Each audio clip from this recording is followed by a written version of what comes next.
Hello students, आपण कालच्या लेक्चरमध्ये इलेक्ट्रॉन ट्रान्सपोर्ट चेन सुरू केली होती. त्याच्यामधला नेक्स्ट पॉईंट आपण आज बघूयात, म्हणजे पार्ट 2. आपण काल बघितलं होतं की इलेक्ट्रॉन ट्रान्सपोर्ट चेनलाच इलेक्ट्रॉन ट्रान्सपोर्ट सिस्टीम म्हणलं जातं. त्याच्यानंतर इलेक्ट्रॉन ट्रान्सपोर्ट चेन कुठे कॅरीड आउट होते, तर it is carried out into the intermembrane space of mitochondria. ठीक आहे. त्याच्यानंतर त्याची डेफिनेशन बघितली होती की इलेक्ट्रॉन ट्रान्सपोर्ट चेनमध्ये काय आहेत, तर डिफरंट क्लस्टर्स ऑफ प्रोटीन्स आहेत. ते डिफरंट क्लस्टर्स ऑफ प्रोटीन कुठे अरेंज आहेत, तर they are arrange into the intermembrane space of mitochondria. आणि ते काय करतात, ते कॉम्प्लेक्स प्रोटीन, तर they are form the ATP. कारण ETCचं मेन मेकॅनिझम काय आहे, तर ATPला फॉर्म करायचं आहे. ठीक आहे. मग आता ATPला फॉर्म करायचं आहे, तर त्या डिफरंट 4 कॉम्प्लेक्समध्ये परत डिफरंट प्रोटीन मॉलिक्यूल इन्व्हॉल्व आहेत. ठीक आहे. आपण काल काय बघितलं होतं की 4 कॉम्प्लेक्स प्रेझेंट आहेत कशामध्ये, इलेक्ट्रॉन ट्रान्सपोर्ट चेनमध्ये. मग आता त्या 4 कॉम्प्लेक्समध्ये प्रेझेंट असतात डिफरंट मॉलिक्युल्स. मग ते कुठले कुठले मॉलिक्युल्स असतात ते बघूयात. तर पहिला मॉलिक्यूल असतो FMN. FMN म्हणजेच फ्लॅवो प्रोटीन. त्याच्यानंतर दुसरा आहे FES. FES म्हणजे आयर्न सल्फर प्रोटीन. त्याच्यानंतर प्रेझेंट असतो युबिक्युनिन. युबिक्युनिनला कॅपिटल Q मध्ये लिहितात. त्याच्यानंतर सायटोक्रोमचे different molecule, that is cytochrome C, B, A आणि A3. आता हे जे मॉलिक्युल्स आहेत किंवा हे जे प्रोटीनचे मॉलिक्युल्स आहेत ते कुठे आहेत, तर they are present into the different 4 complex of the electron transport chain. ठीक आहे. मग ह्या 4 कॉम्प्लेक्समध्ये हे जे मॉलिक्युल्स आहेत, ह्या मॉलिक्युल्सचं काम काय आहे, तर ह्या मॉलिक्युल्सचं काम आहे इलेक्ट्रॉनला कॅरी करणं. आणि इलेक्ट्रॉन कॅरी केल्याच्या नंतर जे हायड्रोजन आयन रिलीज होतात, ते हायड्रोजन आयन परत ATP सिंथेसमध्ये आणून देणं आणि त्या हायड्रोजन आयनपासून ATP फॉर्म करणं. आता ते कसं होतं ते आपण वन बाय वन बघूयात. ठीक आहे. आपण काल काय बघितलं होतं की 4 कॉम्प्लेक्स प्रेझेंट आहेत. आता इथे एक पहिली डायग्राम तुम्हाला मी काढून दाखवली आहे. त्या कॉम्प्लेक्समध्ये काय आहे, आता इथे कॉम्प्लेक्स 1 आहे, इथे कॉम्प्लेक्स 2 आहे, इथे कॉम्प्लेक्स 3 आहे आणि इथे कॉम्प्लेक्स 4 आहे. ठीक आहे. आपण इथे काय करतोय आता, NADH आणि FADH2ला ब्रेकडाऊन करतोय. ठीक आहे. कारण इलेक्ट्रॉन ट्रान्सपोर्ट चेनमध्ये आपण काल बघितले की काय होतं, ऑक्सिडेटिव्ह फॉस्फोरायलेशन होतं. ऑक्सिडेटिव्ह फॉस्फोरायलेशन म्हणजे काय, NADH आणि FADH2 पासून काय तयार केले जातात, तर ह्यांना ऑक्सिडाइज करून ATP तयार केले जातात. ठीक आहे. मी परत एकदा रिपीट करते. आपण काल काय बघितलं आहे, इलेक्ट्रॉन ट्रान्सपोर्ट चेनमध्ये काय होतं, तर इलेक्ट्रॉन ट्रान्सपोर्ट चेनमध्ये ऑक्सिडेटिव्ह फॉस्फोरायलेशन होतं. मग ते ऑक्सिडेटिव्ह फॉस्फोरायलेशन म्हणजेच काय, तर formation of ATP by the oxidise of NAD and FADH2 ions. म्हणजे ह्यांचं काय व्हायला लागलं, आता इथे ऑक्सिडेशन होतं आणि after the oxidation of that NADH आणि FADH2 ATP गेट फॉर्म. मग त्या ATP कशा फॉर्म होतात, तर या 4 कॉम्प्लेक्स थ्रू फॉर्म होतात. मग हे 4 कॉम्प्लेक्स कुठे अरेंज आहेत, तर that 4 complex arrange into the inner mitochondrial membrane स्पेसमध्ये आहेत. ठीक आहे. मग आता पहिला कॉम्प्लेक्स कुठला आहे, तर त्या कॉम्प्लेक्समध्ये प्रेझेंट आहेत FMN आणि FES आयन. ठीक आहे. मग कॉम्प्लेक्स 1मध्ये कशाचं ब्रेकडाऊन होतं, तर कॉम्प्लेक्स 1मध्ये ब्रेकडाऊन होतं NADH आयनचं. ठीक आहे. इथे काय आहे, एक NADHचा मॉलिक्यूल आहे. मग NADHचा मॉलिक्यूल जेव्हा ब्रेक होतो तेव्हा बाहेर पडतात NAD++ 2 इलेक्ट्रॉन आणि 2 हायड्रोजन आयन. कारण जेव्हा तुम्ही NADला ब्रेक करता तेव्हा तयार काय होतो, इथे मी तुम्हाला दाखवते. पहिले NADH आहे बरोबर, पण आपण इथं लिहितो कसं, ह्या NADHला तर H+H असं लिहितो. म्हणजेच काय, हा H आणि हा H+ ह्याच्याकडे आहे. मग जेव्हा NADHला ब्रेक केलं जातं तेव्हा बाहेर काय पडलं जातं, NAD++ 2 इलेक्ट्रॉन प्लस 2 हायड्रोजन. ठीक आहे. कळते. हे जेव्हा एक NADH+H+चा मॉलिक्यूल ब्रेक होतो तेव्हा बाहेर पडतात NAD++ 2 इलेक्ट्रॉन प्लस 2 H+. मग आता हे इलेक्ट्रॉन काय काम करतात आणि हे 2 हायड्रोजन काय काम करतात ते आपण इथे बघूयात. ठीक आहे. इथे काय आहे, हा पहिला कॉम्प्लेक्स आहे. ह्या पहिल्या कॉम्प्लेक्समध्ये काय व्हायला लागले, NADHचं ब्रेकडाऊन होते. म्हणजे इथे NADHचं ऑक्सिडेशन होतं. NADHचं ऑक्सिडेशन होतं तेव्हा NAD++ 2 इलेक्ट्रॉन आणि हायड्रोजन बाहेर पडतात. मग आता हे जे 2 इलेक्ट्रॉन आहेत ते 2 इलेक्ट्रॉन कुणाकडे जातात, तर ह्या मॉलिक्यूलकडे जातात. म्हणजेच काय, ह्या मॉलिक्यूलचं काम काय आहे, तर फक्त इलेक्ट्रॉन कॅरी करणं एका कॉम्प्लेक्सकडनं दुसऱ्या कॉम्प्लेक्सकडे. त्याच्यासाठी ह्याच्यामध्ये प्रत्येक कॉम्प्लेक्समध्ये वेगवेगळे मॉलिक्यूल्स अरेंज केलेत. मग कॉम्प्लेक्स 1मध्ये कुठले आहेत, तर कॉम्प्लेक्स 1मध्ये फ्लॅवोप्रोटीन आणि आयर्न सल्फर प्रोटीन प्रेझेंट आहे. मग इथे काय करतो हा कॉम्प्लेक्स 1, तर NADHचं ब्रेकडाऊन करतो. तिथले जे 2 इलेक्ट्रॉन आहेत तो 2 इलेक्ट्रॉन पुढे फॉरवर्ड करतो. म्हणजे ह्याच्याकडचा इलेक्ट्रॉन त्यांनी ह्याला देतो. म्हणजे हा निगेटिव्ह होतो, हा पॉझिटिव्ह होतो. म्हणजे इथे काय होते, रेडॉक्स रिॲक्शन कॅरीड आउट होते. रेडॉक्स रिॲक्शन म्हणजे ऑक्सिडेशन आणि रिडक्शन सायमल्टेनियसली इथे होत जाते. कारण काय, तुम्ही इलेक्ट्रॉन एका मॉलिक्यूलला देता, एक मॉलिक्यूल दुसऱ्या मॉलिक्यूलला परत देतो. म्हणजे इथे ऑक्सिडेशन होतं आणि परत रिडक्शन होतं. ठीक आहे. म्हणजेच काय, इलेक्ट्रॉन ट्रान्सपोर्ट चेनमध्ये continuously redox reaction carried out होत असते. म्हणजे ऑक्सिडेशन आणि reduction process continuously carried out होते. मग आता हा 2 इलेक्ट्रॉन जेव्हा जातात तेव्हा कॉम्प्लेक्स 1 आणि कॉम्प्लेक्स 2ला अटॅच असतो, तो म्हणजे युबिक्विनोन. ठीक आहे. ह्या क्यू म्हणजे काय, युबिक्विनोन. मग आता सेकंड कॉम्प्लेक्स आहे तो म्हणजे कॉम्प्लेक्स सेकंड. ह्या कॉम्प्लेक्स सेकंडमध्ये ब्रेकडाऊन होतं ह्या FADH2 आयनचं. ठीक आहे. ह्याच्यात कधी व्हायला आहे, NADHचं कॉम्प्लेक्स 1मध्ये, FADH2चं कॉम्प्लेक्स 2मध्ये. म्हणजेच काय, FADH2चं ब्रेकडाऊन कसं होतं, तर कॉम्प्लेक्स सेकंडमध्ये. म्हणजे सेम FADH2 ब्रेकडाऊन होतो तेव्हा बाहेर पडतो FAD plus ion plus 2H plus 2 electron. म्हणजे हे परत 2 इलेक्ट्रॉन कुणाकडे आलेत, तर FESकडे आलेत. म्हणजेच काय, हे FESकडे आलेले इलेक्ट्रॉन कुठे चाललेत, परत युबिक्विनोनकडे चाललेत. युबिक्विनोनकडून परत पास होतात कॉम्प्लेक्स थर्डकडे. ठीक आहे. म्हणजेच काय, कॉम्प्लेक्स थर्डकडे काय आहे, परत सायटोक्रोम B, FES आणि सायटोक्रोम मॉलिक्यूल प्रेझेंट आहे. त्याच्यानंतर कॉम्प्लेक्स थर्ड आणि कॉम्प्लेक्स फोर्थला जो अटॅच आहे तो सायटोक्रोम C अटॅच आहे. ठीक आहे. मग सायटोक्रोम C परत तो इलेक्ट्रॉन कॅरी करतो कुणाकडे, कॉम्प्लेक्स 4कडे. कॉम्प्लेक्स 4कडे कोण आहे, सायटोक्रोम A आणि सायटोक्रोम A3. हा फायनल इलेक्ट्रॉन ॲक्सेप्टर आहे कुणाचा, तर कॉम्प्लेक्स थर्डचा. ठीक आहे. सायटोक्रोम A3 म्हणजे हा कुठून येतोय, तर फर्स्ट कोण आहे, FMN म्हणजेच काय, फ्लॅवोप्रोटीन. ठीक आहे. हा फ्लॅवोप्रोटीन फर्स्ट इलेक्ट्रॉन ॲक्सेप्टर आहे इलेक्ट्रॉन ट्रान्सपोर्ट चेनचा. आणि फायनल इलेक्ट्रॉन ॲक्सेप्टर आहे सायटोक्रोम A3. म्हणजे हा जेव्हा इलेक्ट्रॉन ॲक्सेप्ट करतो तेव्हा इथे एक ऑक्सिजन मॉलिक्यूल रिलीज होतो. ठीक आहे. इथंपर्यंत कळलं. ह्याच्यामध्ये मेन एवढंच लक्षात ठेवा की ह्याच्यामध्ये 4 कॉम्प्लेक्स प्रेझेंट आहेत आणि त्या 4 कॉम्प्लेक्सचं काम काय आहे, तर जे NADH2 आणि FADH2 जे तयार झालेले आहेत कशामध्ये, क्रेब सायकलमध्ये त्यांना ब्रेकडाऊन करायचे किंवा त्याचं ऑक्सिडेशन करायचं आहे आणि इलेक्ट्रॉन कॅरी करून आपल्याला सिंथेसिस करायचे ATPचं. मग आता कॉम्प्लेक्स 1मध्ये कशाचं ब्रेकडाऊन होतं किंवा कशाचं ऑक्सिडेशन होतं, तर NADHचं होतं आणि कॉम्प्लेक्स सेकंडमध्ये FADH2चं होतं. हे फक्त इथे लक्षात ठेवा. आणि कॉम्प्लेक्स 1 आणि कॉम्प्लेक्स 2ला अटॅच कोण आहे, तर युबिक्विनोन आहे. आणि कॉम्प्लेक्स थर्ड आणि कॉम्प्लेक्स फोर्थला अटॅच आहे सायटोक्रोम C.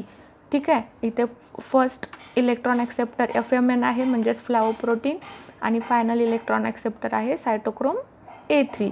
मग आता तुम्हाला नेक्स्ट मेकॅनिझम दिली ती म्हणजे किमोऑस्मॉसिस. किमोऑस्मॉसिस म्हणजे नथिंग बट डिफ्युजन. म्हणजेच काय, आता ह्याच्यामध्ये सगळा खेळ कशाचा आहे, तर इलेक्ट्रॉनचा आणि हायड्रोजनचा आहे. म्हणजेच कसं कॅरीड आउट होतं इलेक्ट्रॉन ट्रान्सपोर्ट चेन, ती आता आपण इथे बघूयात. मग आता किमोऑस्मॉसिस म्हणजे काय, परत तीच डायग्राम दिली आहे मी, फक्त तुम्हाला सांगितलं आहे की एक्झॅक्ट प्रोसेस होते काय. मग आता मी काय सांगितलं आहे की इलेक्ट्रॉन ट्रान्सपोर्ट चेन कुठे कॅरीड आउट होते, तर electron transport chain inner mitochondrial मेम्ब्रेनमध्ये होते. ठीक आहे. मग इनर मायटोकॉन्ड्रियल मेम्ब्रेनमध्ये होते तर NADH2 आणि FADH2 कुठून भेटायला लागलेत, तर they R coming from the mitochondrial matrix. कारण काय, हे NADH आणि FADH2 कुठे तयार झालेत, तर they are present into the matrix. कारण क्रेब सायकल कुठे होती आहे, तर मॅट्रिक्समध्ये होते आणि त्या मॅट्रिक्समधल्या क्रेब सायकलकडनं NADH आणि FADH2 भेटतात. मग ही प्रोसेस जी आहे ती कुठे आहे, इन्नर मायटोकॉन्ड्रियल मेम्ब्रेनकडे. मग इन्नर मायटोकॉन्ड्रियल मेम्ब्रेनच्या इलेक्ट्रॉन ट्रान्सपोर्ट चेनमध्ये किती कॉम्प्लेक्स आहेत, तर 1 2 3 आणि 4 कॉम्प्लेक्स आहेत. आणि तुम्हाला पुस्तकामध्ये अजून एक कॉम्प्लेक्स दिला आहे, तो म्हणजे 5वा कॉम्प्लेक्स, तो आहे ATP सिंथेज. ठीक आहे, मी इथे दाखवलं आहे इंटरमेम्ब्रेन स्पेस, इथे आहे मॅट्रिक्स. हा कॉम्प्लेक्स काय करतो तो आपण शेवटी बघूयात. हा मेन कॉम्प्लेक्स आहे तो म्हणजे ATP फॉर्म करतो. तो कसा करतो ते आता बघूयात. आता इथे समजले तुम्हाला इलेक्ट्रॉन कसे कॅरी होतात, तर इथे मी फक्त दाखवले. ठीक आहे, इथे काय झालं, NADHचं ऑक्सिडेशन झालं, NAD+ बाहेर पडला. NAD+ बाहेर पडतो तेव्हा 2 इलेक्ट्रॉन रिलीज होतात. मग ते 2 इलेक्ट्रॉन फर्स्ट कॉम्प्लेक्सकडनं युबिक्विननकडे जातात. ठीक आहे, त्याच्यानंतर सेकंड कॉम्प्लेक्स आहे. सेकंड कॉम्प्लेक्स काय करायला लागला आहे, FADH2चं ऑक्सिडेशन करतो आहे. त्याच्यानंतर इथे 2 इलेक्ट्रॉन रिलीज होतात. त्याच्यानंतर हे इलेक्ट्रॉन परत कुणाकडे चाललेत, युबिक्विनोनकडे चाललेत. मग हे युबिक्विनोनकडचे इलेक्ट्रॉन परत पास होतात कॉम्प्लेक्स थर्डकडे. कॉम्प्लेक्स थर्डकडनं सायटोक्रोम C, देन कॉम्प्लेक्स 4कडे. ठीक आहे, म्हणजे फायनल इलेक्ट्रॉन ॲक्सेप्टर कोण होता इथे, सायटोक्रोम A3. ठीक आहे, म्हणून तो फायनल इलेक्ट्रॉन ॲक्सेप्टर काय करतो, तर एक ऑक्सिजनचा मॉलिक्यूल रिलीज करतो. ठीक आहे, इथेपर्यंत कळले तुम्हाला.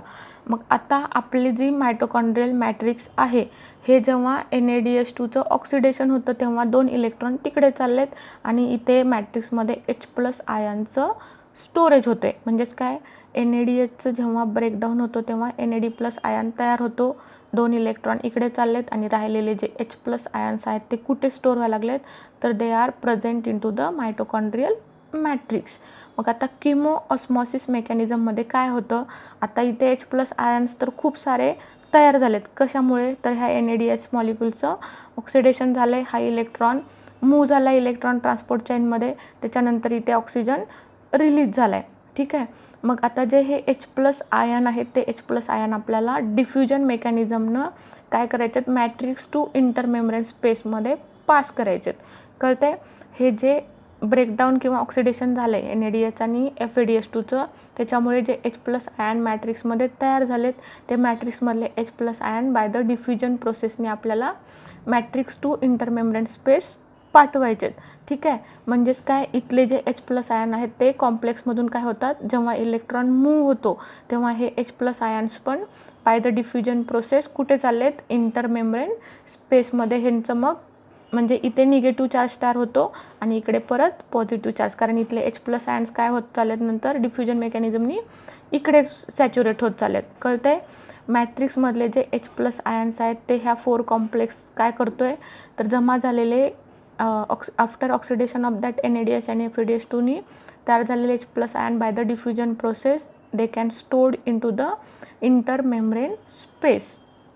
ठीक आहे, मग आता ह्या इंटरमेम्ब्रेन स्पेसमध्ये जेव्हा H+ आयन स्टोर होतात, मग आता इथे काय, आता इथे पहिले ही मेकॅनिझम बघूयात की ऑक्सिजन रिलीज होतो.